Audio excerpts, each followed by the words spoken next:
Today's research study is entitled Interventions for Breast Cancer Related Lymphedema, Clinical Practice Guidelines from the Academy of Oncologic Physical Therapy from the APTA, or American Physical Therapy Association. This was published in the July issue of Rehabilitation Oncology in 2020. My name is Lisa Sylvestri. I'm a physical therapist and a certified lymphedema therapist, bringing you the latest information and research on lymphedema and lymphatic diseases to keep you lymph smart.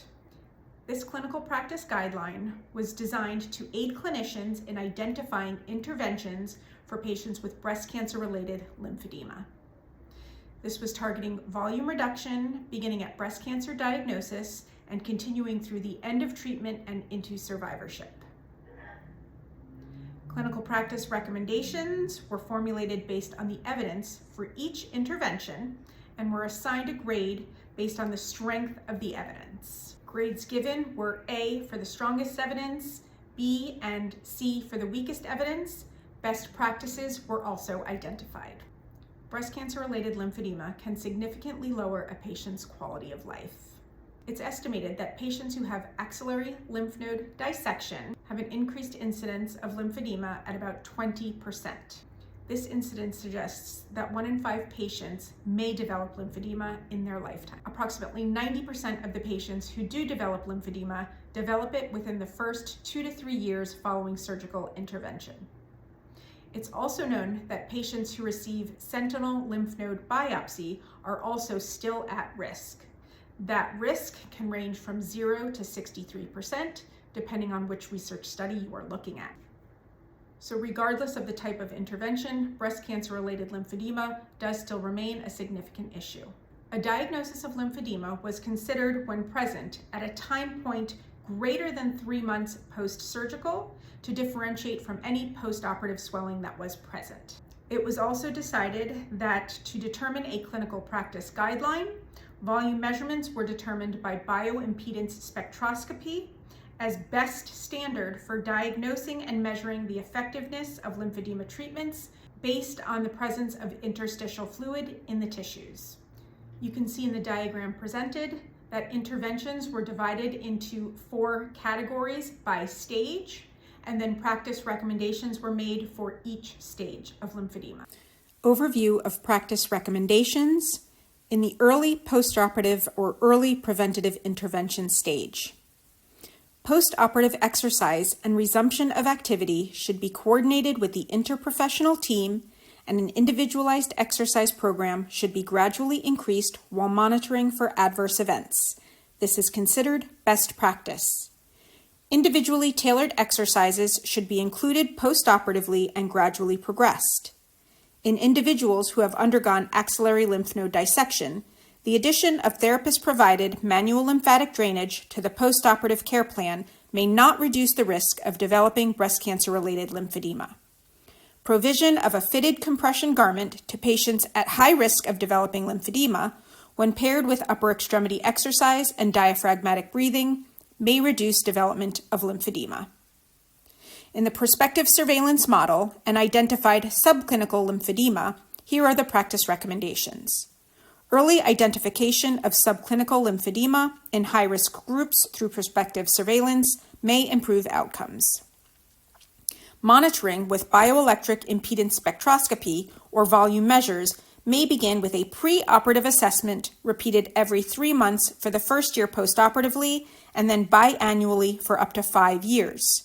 Intervention for subclinical lymphedema may include education, self-massage, and use of compression garments. If early subclinical lymphedema persists or progresses after initial conservative intervention, individuals may benefit from more intensive interventions such as complete decongestive therapy.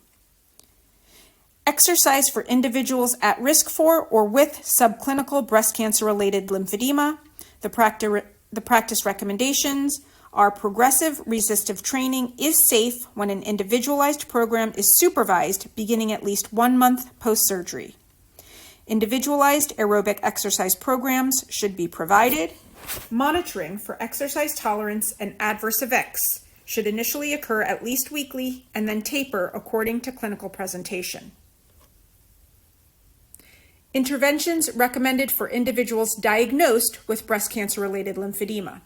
In early lymphedema, if early signs and/or symptoms of lymphedema are noted, the patient should be individually fitted with a compression garment, instructed in an exercise program, and provided education as first-line treatment.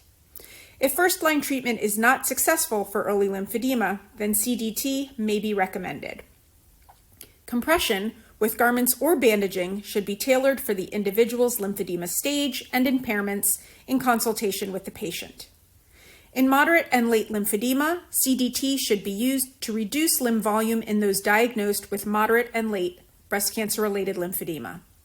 Compression bandaging and exercise are key components of CDT and should be used. Modifying CDT, specifically shortening or omitting the MLD component, may yield similar results on long-term volume reduction. In all treatment phases, compression interventions should be tailored for the individual's lymphedema stage, impairments, and preferences. Kinesiotape may reduce volume but cannot be recommended to replace short-stretch compression bandaging in stage 2 and 3 lymphedema. If kinesiotape is used in breast cancer-related lymphedema, clinicians should closely monitor for adverse events. Once a stable volume reduction is achieved with phase 1 clinical treatment, a program of home care including self-MLD, individually fitted compression garments, and appropriate nightly compression if indicated, and exercise should be recommended. Use of a standard or advanced intermittent pneumatic compression device may be considered in phase 2 home care treatment. Monitoring for volume changes with follow-up care may be an important component for optimal long-term volume reduction. Low-level laser therapy may be considered either in combination with compression or CDT in patients with established lymphedema of the upper extremity. For all stages, the addition of myofascial therapy to stretching, exercise, and scar massage may be safe in patients greater than 3 months post-radiation therapy who are at risk for breast cancer-related lymphedema. Acupuncture has insufficient evidence to support use for volume reduction. For all stages of lymphedema, in relation to exercise, it is recommended that individualized programs of both aerobic and resistance exercise should be provided to those patients with breast cancer-related lymphedema. Resistance exercise should be initiated at a low level intensity and gradually increased. Sequential, proximal to distal exercises incorporating diaphragmatic breathing should be used to improve volume reduction. Compression use with exercise may have benefit. It's also stated that as a result of limited space, this clinical practice guideline cannot provide all details regarding study methodologies. Readers are encouraged to review the specific information provided in this clinical practice guideline and speak with their own medical team regarding their own personal treatment. I think this is a great place for patients and their care team to start. Working with a certified lymphedema therapist is integral. I look forward to more discussion on this research paper and this topic in the future. If you have any questions, you can post them below. Thanks for your time, and I look forward to keeping you lymph smart.